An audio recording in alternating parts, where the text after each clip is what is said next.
क्या वास्तव में हिंदू धर्म में 33 करोड़ देवी देवता हैं, या फिर यह 33 करोड़ देवताओं की एक गलत व्याख्या है?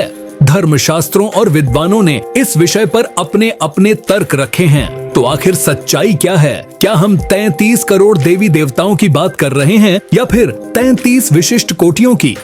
इस वीडियो में हम इस गूढ़ विषय की गहराई में जाकर धर्मशास्त्रों और विद्वानों के मतों को जानेंगे और यह समझने की कोशिश करेंगे कि असली सत्य क्या है।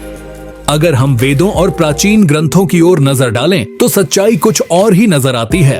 ऋग्वेद और शतपथ ब्राह्मण जैसे प्राचीन ग्रंथों में 33 कोटि देवताओं का उल्लेख मिलता है, लेकिन यहाँ कोटि का अर्थ करोड़ नहीं बल्कि प्रकार या श्रेणी से है। प्राचीन ऋषियों ने 33 प्रमुख अव्ययों की बात की है जो इस सृष्टि की संरचना और संचालन में महत्वपूर्ण भूमिका निभाते हैं। वेदों में इन 33 अव्ययों को विशेष महत्व दिया गया है क्योंकि इन्हीं से संपूर्ण प्रकृति और जीवन चलता है। ऋषियों के अनुसार यदि हम इन तत्वों का ध्यान करें और इनका सम्मान करें तो ये हमें समृद्धि, शक्ति और ज्ञान प्रदान कर सकते हैं। इन 33 अव्ययों यानी देवताओं को 3 मुख्य श्रेणियों में बांटा गया है। इनमें 8 वसु, 11 रुद्र और 12 आदित्य शामिल हैं। इनके अलावा 2 प्रमुख देवता हैं, इंद्र जो देवताओं के राजा माने जाते हैं और प्रजापति जो सृष्टि के रचनाकार माने जाते हैं। 8 वसु वे शक्तियां हैं जो इस संसार को बनाए रखती हैं और जीवों के अस्तित्व के लिए अनिवार्य हैं। ये 8 वसु ही सृष्टि की मूलभूत शक्तियां हैं जो हमारे चारों ओर हर क्षण कार्यरत रहती हैं। वेदों में कहा गया है कि जब हम इन शक्तियों को महत्व देते हैं और इनका ध्यान करते हैं तो ये हमें शक्ति और समृद्धि प्रदान करती हैं। आइए इन 8 वसु को समझते हैं। इनमें से पहला वसु है पृथ्वी। पृथ्वी ही वह आधार है जिस पर संपूर्ण जीवन टिका हुआ है। यह हमें भोजन, जल, खनिज और जीवन जीने के लिए उपयुक्त वातावरण प्रदान करती है। पृथ्वी मां के समान हमारी पालनकर्ता मानी जाती है। दूसरा वसु है अग्नि। अग्नि ऊर्जा, शक्ति और प्रकाश का प्रतीक है। यह बाहरी संसार में गर्मी और रोशनी देने वाली शक्ति ही नहीं है बल्कि हमारे भीतर भी यह रूपांतरित ऊर्जा के रूप में विद्यमान रहती है। वैदिक अनुष्ठानों में अग्नि को देवता माना गया है क्योंकि यह माध्यम बनकर देवताओं तक हमारी प्रार्थनाएं पहुंचाती है। यह शुद्धि, पाचन और आध्यात्मिक जागरण का भी प्रतीक है। तीसरा वसु है वायु। वायु के बिना जीवन संभव नहीं है। यह केवल सांस लेने तक सीमित नहीं है बल्कि विचारों, भावनाओं और चेतना के प्रवाह में भी इसकी महत्वपूर्ण भूमिका होती है। योग और ध्यान में वायु को नियंत्रित करने का विशेष महत्व है क्योंकि यह शरीर में प्राण यानी जीवन ऊर्जा को प्रवाहित करता है। चौथा वसु है आकाश। आकाश अनंतता और असीम संभावनाओं का प्रतीक है। यह सभी ध्वनि तरंगों, ऊर्जा और विचारों को अपने भीतर समाहित करता है। यह हमें यह एहसास दिलाता है कि हमारा अस्तित्व केवल भौतिक शरीर तक सीमित नहीं है बल्कि एक व्यापक ब्रह्मांडीय ऊर्जा से जुड़ा हुआ है। पांचवा वसु है चंद्रमा। चंद्रमा मन और भावनाओं का प्रतिनिधित्व करता है। इसका प्रभाव केवल समुद्र की लहरों तक सीमित नहीं बल्कि हमारे विचारों और मानसिक संतुलन पर भी पड़ता है। चंद्रमा की ऊर्जा हमारे मन की स्थिति को प्रभावित करती है, इसलिए इसे मानसिक शांति और भावनात्मक संतुलन का कारक माना गया है। छठा वसु है जल। जल को जीवन का आधार माना गया है। यह केवल शरीर की प्यास बुझाने तक सीमित नहीं है बल्कि यह हमारी आत्मा और मन को भी शुद्ध करता है। जल को वैदिक ग्रंथों में दिव्य तत्व कहा गया है क्योंकि यह न केवल शरीर को पोषण देता है बल्कि आध्यात्मिक और मानसिक शांति भी प्रदान करता है। सातवां वसु है सूर्य। सूर्य ऊर्जा, प्रकाश और जीवन शक्ति का स्रोत है। यह केवल भौतिक प्रकाश ही नहीं देता बल्कि आध्यात्मिक जागरण और चेतना को भी प्रकाशित करता है। यह दिन रात, समय, ऋतुओं के चक्र और संपूर्ण प्रकृति को नियंत्रित करता है। इसे परमात्मा का प्रत्यक्ष स्वरूप माना गया है, इसलिए हिंदू धर्म में सूर्य की उपासना का विशेष महत्व है। अंतिम वसु है नक्षत्र। नक्षत्र ब्रह्मांडीय ऊर्जा के वाहक होते हैं। ये खगोलीय पिंड ही नहीं बल्कि हमारे जीवन, स्वभाव और भाग्य को प्रभावित करने वाली शक्तियां भी हैं। वेदों के अनुसार प्रत्येक व्यक्ति का जीवन उसके जन्म नक्षत्र से प्रभावित होता है। नक्षत्र हमारे कर्मों और भविष्य की दिशा को तय करने में महत्वपूर्ण भूमिका निभाते हैं। हिंदू धर्म में रुद्र को शक्ति, संहार और पुनर्जन्म का प्रतीक माना गया है। रुद्रों को वेदों में अद्भुत ऊर्जा के रूप में दर्शाया गया है, जो ब्रह्मांड की गतिशीलता, परिवर्तन और नाश के साथ साथ पुनर्निर्माण का भी प्रतिनिधित्व करते हैं। ये 11 रुद्र ब्रह्मांडीय ऊर्जा के विभिन्न स्वरूप हैं, जो सृष्टि के संतुलन को बनाए रखते हैं। आइए इन 11 रुद्रों को विस्तार से समझते हैं। पहला है मनु। मनु का अर्थ है मानवता के संस्थापक, जो जीवन के नियमों और धर्म के मार्ग को स्थापित करने वाले माने जाते हैं। इन्हें मानव सभ्यता के जन्मदाता के रूप में भी जाना जाता है। मनु हमें यह सिखाते हैं कि जीवन में अनुशासन, नैतिकता और धर्म का पालन करना क्यों आवश्यक है। दूसरा है मन्यु। मन्यु क्रोध, जोश और शक्ति के देवता हैं, लेकिन यह क्रोध केवल विनाश के लिए नहीं, बल्कि अन्याय के विरुद्ध संघर्ष करने के लिए होता है। जब भी अधर्म बढ़ता है, तब मन्यु की शक्ति उभर कर आती है और उसे समाप्त करती है। यह रुद्र हमें सिखाता है कि जीवन में क्रोध को सही दिशा में प्रयोग करना जरूरी है, ताकि हम अन्याय का विरोध कर सकें और सत्य की रक्षा कर सकें। तीसरा है शिव। शिव, जिन्हें महादेव भी कहा जाता है, वे संहार और पुनर्निर्माण के देवता हैं। ये संपूर्ण ब्रह्मांड की ऊर्जा को नियंत्रित करते हैं और हमें यह सिखाते हैं कि परिवर्तन ही संसार का नियम है। शिव का नाम लेते ही ध्यान, शक्ति और दिव्यता का अनुभव होता है। चौथा है महत। महत का अर्थ है महानता और व्यापक चेतना।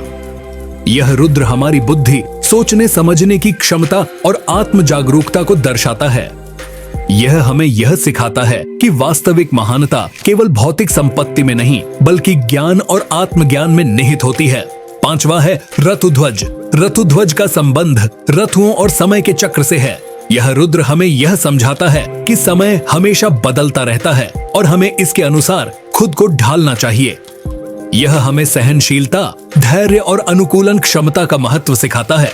छठा है महिनस। महिनस वह शक्ति है जो हमें विपरीत परिस्थितियों में भी शांत और स्थिर रहने की प्रेरणा देती है।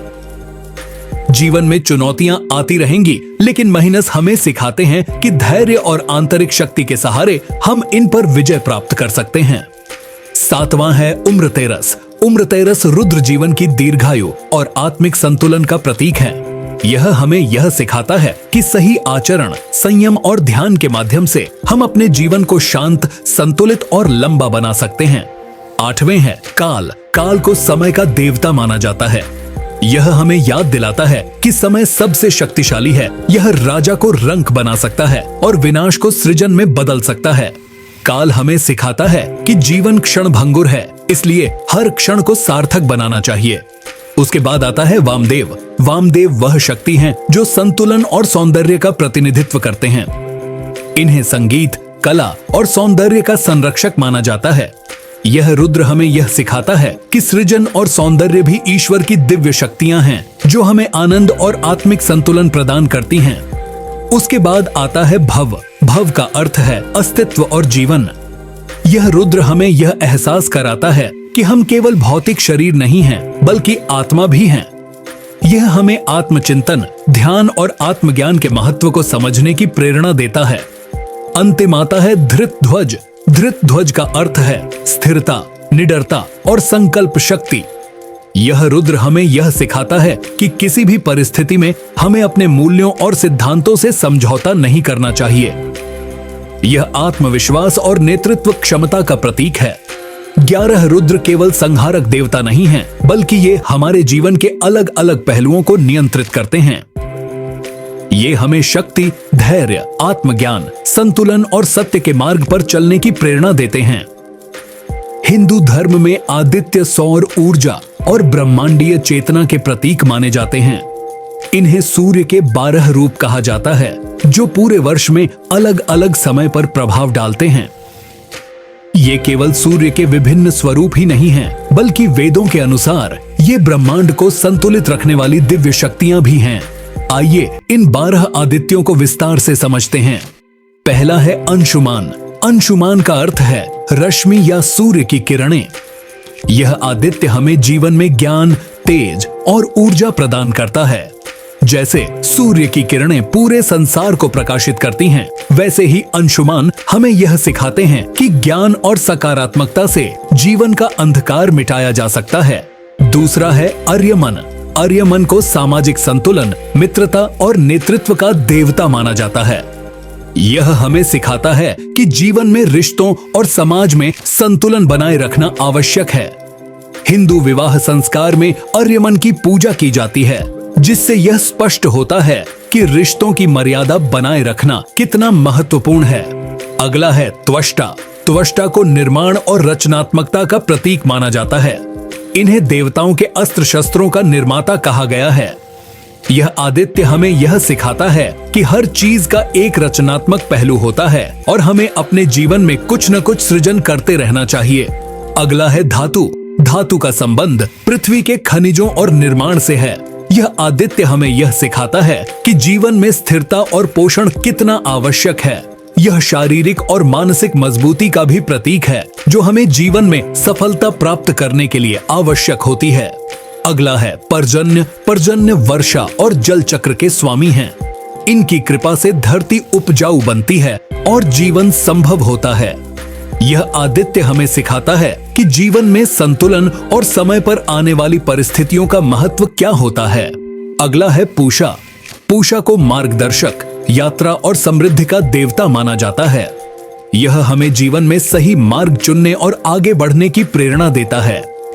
यह आदित्य हमें यह सिखाता है कि जीवन में सही दिशा चुनना और अपने लक्ष्यों की ओर बढ़ते रहना कितना आवश्यक है। आगे आता है भग। भग आदित्य भाग्य, सौभाग्य और ऐश्वर्य के प्रतीक हैं। यह हमें यह सिखाते हैं कि समृद्धि केवल भौतिक नहीं होती, बल्कि यह हमारे आध्यात्मिक और मानसिक संतोष से भी जुड़ी होती है। भाग्य उन्हीं का साथ देता है जो अपने कर्मों से उसे प्राप्त करने की कोशिश करते हैं। आगे आते हैं मित्र। मित्र आदित्य दोस्ती, सहयोग और संतुलन के प्रतीक हैं। यह हमें यह सिखाते हैं कि जीवन में दूसरों के साथ अच्छे संबंध बनाना और एक दूसरे की मदद करना बहुत जरूरी है। मित्रता और विश्वास जीवन को सुंदर और अर्थपूर्ण बनाते हैं। उसके बाद आता है वरुण। वरुण को सागर और न्याय का देवता माना जाता है। यह आदित्य हमें यह सिखाता है कि जैसे समुद्र विशाल होता है, वैसे ही हमें भी अपने विचारों और क्षमताओं को बड़ा रखना चाहिए। यह हमें यह भी सिखाता है कि जीवन में सत्य और धर्म के मार्ग पर चलना सबसे महत्वपूर्ण है। उसके बाद आता है वैवस्वत।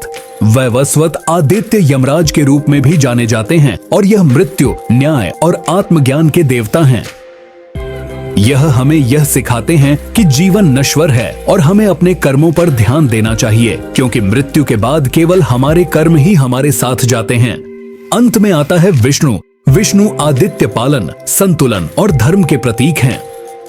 यह हमें यह सिखाते हैं कि जीवन में सही कर्म करना और संतुलन बनाए रखना कितना जरूरी है। विष्णु ही वह शक्ति है जो पूरे ब्रह्मांड की व्यवस्था को बनाए रखते हैं। ये 12 आदित्य केवल देवता ही नहीं, बल्कि ब्रह्मांडीय ऊर्जा के महत्वपूर्ण स्तंभ हैं। ये हमें जीवन के विभिन्न पहलुओं को समझने और सही मार्ग पर चलने की प्रेरणा देते हैं। सूर्य की तरह हमें भी अपनी ऊर्जा, ज्ञान और सकारात्मकता से अपने जीवन और समाज को रोशन करना चाहिए। 32वां आता है इंद्र। ऊर्जा और शक्ति का स्वामी। इंद्र, जिनका नाम सुनते ही बिजली, गर्जना और शक्ति की छवि मन में उभरती है, वे केवल देवताओं के राजा ही नहीं हैं, बल्कि ऊर्जा, तेज और पराक्रम के प्रतीक भी हैं। संस्कृत में इंद्र शब्द का अर्थ है शक्ति, आकाशीय विद्युत और दैवीय ऊर्जा जो जीवन को संचालित करती है। इंद्र केवल भौतिक शक्ति के देवता नहीं हैं, बल्कि वे मानसिक और आध्यात्मिक ऊर्जा के भी स्वामी माने जाते हैं। जब व्यक्ति जीवन में आत्मविश्वास और साहस से भरकर कठिनाइयों का सामना करता है, तो वह अपने भीतर के इंद्र तत्व को जागृत कर रहा होता है। 33वां आता है यज्ञ। सृजन, प्रकृति और प्रजापति का स्वरूप। यज्ञ, जिसे यज्ञ या प्रजापति के रूप में जाना जाता है, केवल एक धार्मिक अनुष्ठान नहीं, बल्कि संपूर्ण सृष्टि की ऊर्जा और संतुलन का प्रतीक है। यज्ञ से तात्पर्य केवल हवन और आहुति नहीं है, बल्कि संपूर्ण ब्रह्मांड में होने वाले सभी रचनात्मक और संतुलित कार्यों से है। तो दोस्तों, आपने जाना कि 33 कोटि देवी देवता का असली अर्थ 33 दिव्य शक्तियों या कोटियों से है, जो सृष्टि के संतुलन, संचालन और कल्याण में अहम भूमिका निभाते हैं। यह ज्ञान हमें यह सिखाता है कि हिंदू धर्म केवल आस्था नहीं, बल्कि एक गहरा विज्ञान और ब्रह्मांडीय सत्य है। अगर यह वीडियो आपको ज्ञानवर्धक लगा तो इसे लाइक करें, कमेंट में अपने विचार साझा करें और चैनल को सब्सक्राइब करना न भूलें। मिलते हैं अगले वीडियो में एक और रोचक रहस्य के साथ।